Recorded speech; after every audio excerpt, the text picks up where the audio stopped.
और खबर रोहतक से है। रोहतक की किलाई में उस वक्त हालात तनावपूर्ण हो गए जब किसानों और ग्रामीणों ने पूर्व मंत्री मनीष ग्रोवर समेत 20 बीजेपी नेताओं को मंदिर में ही बंधक बना लिया। 6 घंटे तक ये सभी किसानों की कैद में रहे। हालांकि बाद में मामला उस वक्त खत्म हो गया जब मनीष ग्रोवर ने हाथ जोड़े। न्यूज 18 से बातचीत में मनीष ग्रोवर ने कहा कि उन्होंने माफी नहीं मांगी है, बल्कि सिर्फ हाथ जोड़कर राम राम की है।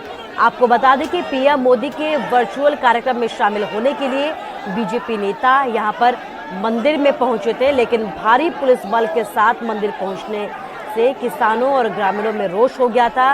इसके बाद इन सभी की गाड़ियों की हवा निकाल दी गई। बड़ी तादाद में आसपास के गांव के लोग किलोई पहुंचने लगे। रोहतक और सोनीपत और झज्जर के एसपी भी मौके पर पहुंचे। आसपास के जिलों से भी पुलिस बल को किलोई पहुंचने के लिए कहा गया और पुलिस और किसानों के बीच यहां पर कई बार झड़प की नौबत भी आ गई। कई बार झड़प देखने को भी मिली। ग्रामीण और किसान मनीष ग्रोवर से माफी मांगने की मांग पर यहां पर अड़े रहे। जब मनीष ग्रोवर ने हाथ जोड़े तो इसके बाद ग्रामीण और किसान अपने अपने घर लौट गए। और तस्वीरें आपके सामने रोहतक की तस्वीरें हैं। आप देख सकते हैं कि किस तरीके से यहाँ पर हालात तनावपूर्ण हो गए। कई जगहों से आजकल ऐसी तस्वीरें सामने आ रही हैं। इससे पहले हमने आपको नारनौल की तस्वीर दिखाई जहां पर सांसद रामचंद्र जांगड़ा की गाड़ी पर हमला किया गया। कई बार यहां पर पुलिस और किसानों के बीच झड़प हुई है। एक और तस्वीर रोहतक की तस्वीर है जहां पर बीजेपी नेताओं का विरोध करने के लिए पहुंचे थे और इस दौरान आपने देखा कि हाथापाई यहां पर हुई है। हाथापाई की तस्वीरें रोहतक की तस्वीरें हैं।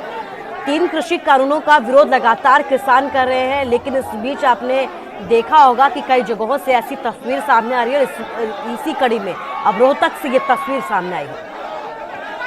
तो ये विवाद था, ये तो वो बताएंगे, वो मुझे नहीं पता, वो बताएंगे जो विवाद। हम तो मत्था टेक रहे, लास्ट तक मत्था टेकते रहेंगे। जब जग शंकर भोला बुलाएगा तब तक आते रहेंगे। नहीं, वो आपसे माफी की बात को लेकर मैंने कोई माफी नहीं मांगी, राम राम की है। हमारे बुजुर्गों ने कहा राम राम कर दो, मैंने राम राम कर दी। और इधर पेट्रोल डीजल पर वैट को लेकर कांग्रेस नेता रणदीप सुरजेवाला ने बीजेपी जेजेपी सरकार पर जमकर हमला बोला है।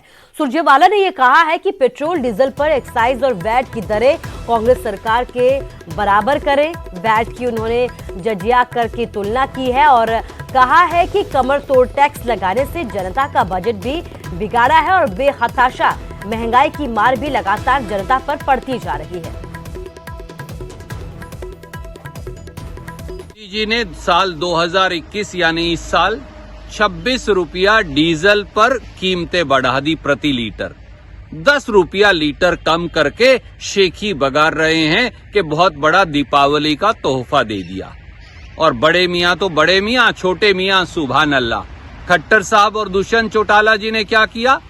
पेट्रोल पर 1 रुपया 12 पैसे प्रति लीटर वैट कम कर दिया और डीजल पर 1 रुपया 78 पैसे प्रति लीटर वैट बढ़ा दिया।